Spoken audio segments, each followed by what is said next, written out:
Bonjour, morning du 16 mars 2017. Au menu, commentaires et news marché sur le Maroc, puis sur la Tunisie. Je vais donc commencer par le marché marocain. Le Mazi a fini la séance au rouge avec une baisse de 0,01% pour un volume total d'échanges de près de 173 millions de dirhams. Côté hausse, la première place du podium revient à Delattre, le Vivier Maroc, à plus 9,97%. La seconde, Amanegem, qui gagne 5,54%. Puis, rectifiant le tir de la séance précédente, Naql se place en troisième place avec une hausse de 5,19%. Donc, pour ce qui est du palmarès des baisses, la première place revient à Quartier Saad avec à moins 6,35%, suivi par Zelidja perdant 5,96%. Donc, côté news Maroc et publication des comptes. Autohall a annoncé un chiffre d'affaires consolidé en hausse de 15% à 5 milliards de dirhams contre 4,8 milliards de dirhams estimés par Alphamena et 5,8 milliards de dirhams prévus par leur management. Les revenus de la société mère ont connu une progression de 28% par rapport à 2015 pour s'établir à 3,9 milliards de dirhams contre 3,4 milliards de dirhams attendus par notre modèle. Le résultat net consolidé s'est quant à lui dégradé de 13% à 192 millions de dirhams malgré une hausse de 4% de l'EBITDA, soit une marge d'EBITDA de 8,9%,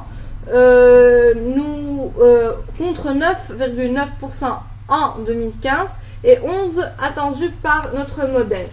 Ceci suite à un redressement fiscal dont le montant n'a pas été révélé. Excusez-moi.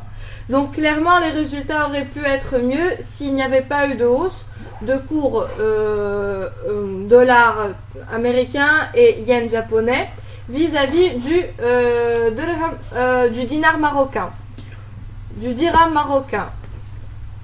Donc, autre publication, Oulmes a publié un chiffre d'affaires consolidé en hausse de 11,2% à 1,6 milliard de dirhams contre 10,3% de hausse prévue par Alphamena.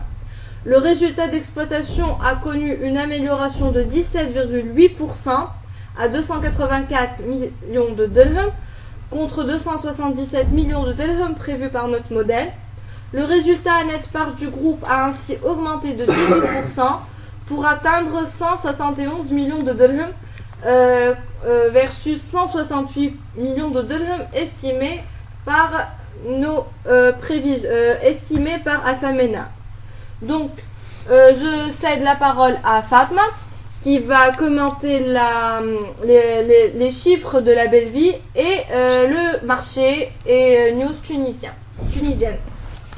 Alors, un excellent exercice 2016 pour la belle vie qui a enregistré un bon cru avec un chiffre d'affaires en hausse de 12,3% à 7,5 milliards de dirhams, dépassant nos attentes qui tablaient sur 6,5%. La belle vie confirme encore une fois la bonne tenue de son activité.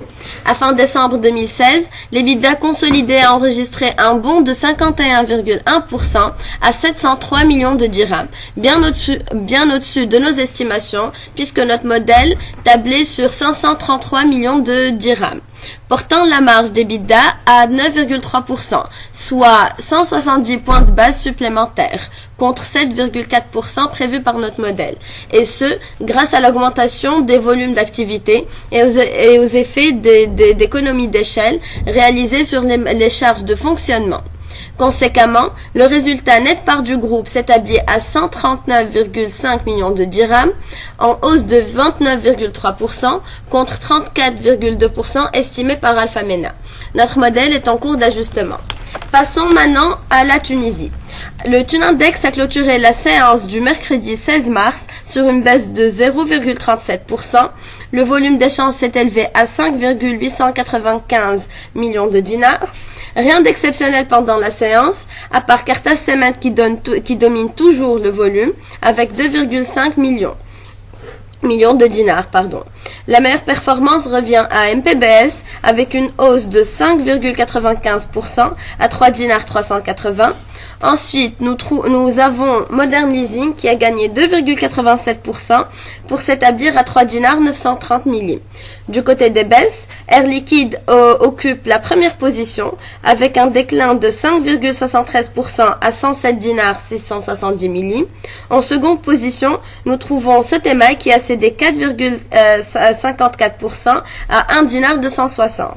Côté info, M. Souhail Khalel, qui détenait 8,81% du capital d'Assad, a franchi à la hausse le seuil des 10%, et ce le 28 février 2017, pour détenir au 15 mars 2017 12,62% du capital de l'équipementier.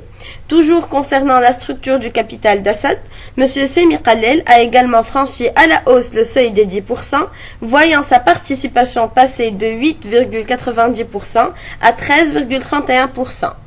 Merci beaucoup et bonne journée. Au revoir.